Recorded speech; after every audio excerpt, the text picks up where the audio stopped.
لبيك اللهم لبيك لبيك لا شريك لك لبيك. An jinjinawa hukumar aikin hajji ta ƙasa NACON da hukumomin alhazai na jihohi bisa ƙoƙarinsu na gudanar da hidindimu iri daban-daban ga maniyyatan ƙasar nan. Alhaji Dr. Abdullahi Bello Bodejo, shugaban ƙungiyar Miyar ta Allah Kautal Hore, wanda ya ziyarci ƙasa mai tsarki domin gudanar da aikin hajjin bana ne, ya bayyana wannan jinjina a yayin wata hira da kafafen labaru a ƙasa mai tsarki. Alhaji Bello Bodejo, wanda ya kuma yi jinjina ta musamman ga hukumar alhazan jihar Bauchi, ya bayyana cewa duk da cewa dole ne a sami 'yan wasu matsaloli yayin aikin haji sakamakon ɗimbin jama'a, ya ce hukumomin alhazan suna iya bakin ƙoƙarinsu wajen yin gyare-gyare domin ganin maniyyatan ƙasar nan suna samun nasarar gudanar da ayyukan ibadarsu kamar yadda ya kamata. Alhaji Bello Bodejo ya kuma yi kira ga dukkan maniyyata da su rika yin taka tsantsan da kuɗaɗen guzurinsu domin kiyaye dukkan wasu hanyoyin da za a damfare su ko a cutar da su, ko da kuwa daga gida ɗaya ko gari ɗaya kuka zo da wani mutum, kada maniyyaci ya amince masa da kuɗin guzurinsa domin babbar matsalar aikin hajji shine rashin guzuri. Haka zalika Bello Bodejo ya gargadi maniyyata akan kiyaye kashe kuɗaɗensu wajen sayan kayayyaki barkatai tun farkon shiga ƙasa mai tsarki domin kada guzuri ya ƙare saboda akwai sauran kwanaki da yawa a gaban maniyyata. Bello Bodejo ya kuma buƙaci maniyyata da su yi wa ƙasa addu'o'in fatan alheri a yan gudanar da ayyukan ibadojinsu. To alhamdulillah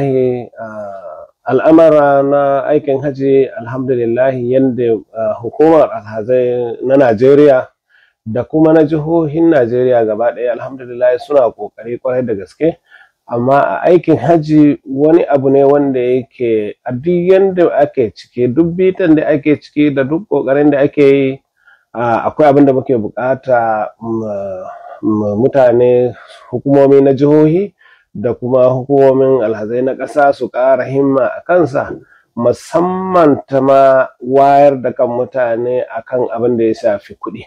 Bafulatani wani bai gama sanin kan kuɗi ba, mafi yawa idan aka shigo nan zaka ga da cewa ɗaya biyu ana kan musu wayo akan harkan maganar a basu a karɓi kuɗin sai a basu wasu 'yan ƙananu, kamar ma a yanzu haka ma wani alhajin Yobe wanda na ga a social media ake ta yawo da lamarinsa, wani ne ya karbi kudinsa ya miƙa masa riyal, ya miƙa masa dala ɗaya, ya karbi wannan kudin gaba ɗaya.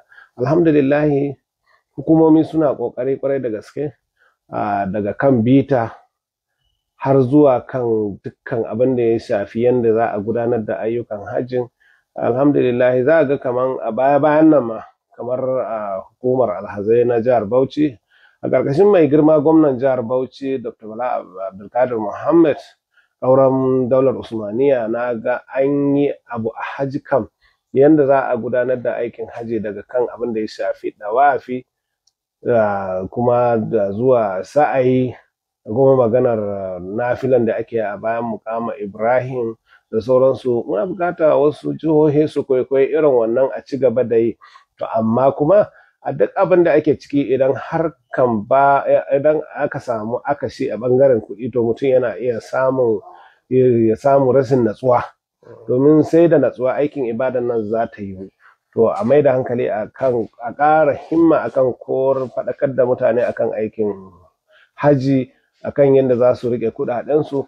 Mu ma a ƙungiyance alhamdulillah muna iya ƙoƙarinmu, domin saboda akwai mutane mu da dama wanda muka sa su a ƙungiyance suna ƙara wayar da fulani akan abin da ya shafi wannan. Alhamdulillah to dama ainihin aikin hajji bare iya yiwuwa a ce an kammala shi ba tare da matsaloli ba. In ka duba kuma yanzu ya fi a irin abubuwan da ake yi yanzu alhamdulillah ya fi lokutan baya. To su ƙara ɗaukan coordinatoci, su ƙara ɗaukan malamai fulani waɗanda suke magana da Fulanci, waɗanda kuma suka fahimci abin da aikin hajjin ya kumsa.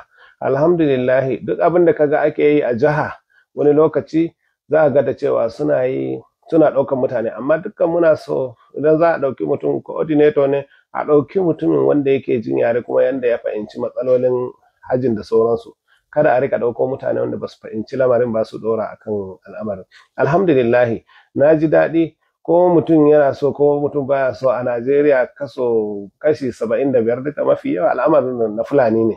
Domin in ka duba duk da matsin tattalin arziki ana babu na Najeriya gaba ɗaya daban ne, amma matsin tattalin arziki wanda ake wa Fulani da hana su sakat da kuma rashin kwanciyar hankalin da suke ciki duka bai hana su abin ya dakatar da su ga maganar zuwa aikin haji ba. In ce Allah ya ƙara ma dukiya albarka, Allah ya sanya ma Najeriya ma albarka. Hukumomi na jihohi na aikin haji na jihohi, Allah ya saka musu da alheri da gwamnoninsu, domin mafi yawa na lura gwamnoni suna ɗan ƙoƙari don su ga an tallafa. Hukumar aikin haji da shugabanta wanda yake a yanzu shi ma alhamdulillahi, don muna bibiyan abubuwan sosai kwarai da gaske abin da ya shafi aikin haji. Abin da ya sa muke bibiyan kamar yadda ce kasa 75 ga mutanenmu ne, don muna bibiya yadda al'amuran suke gudana. Allah ya saka musu da alheri. لبيك اللهم لبيك لبيك لا شريك لك لبيك إن الحمد والنعمة لك والملك لا شريك لك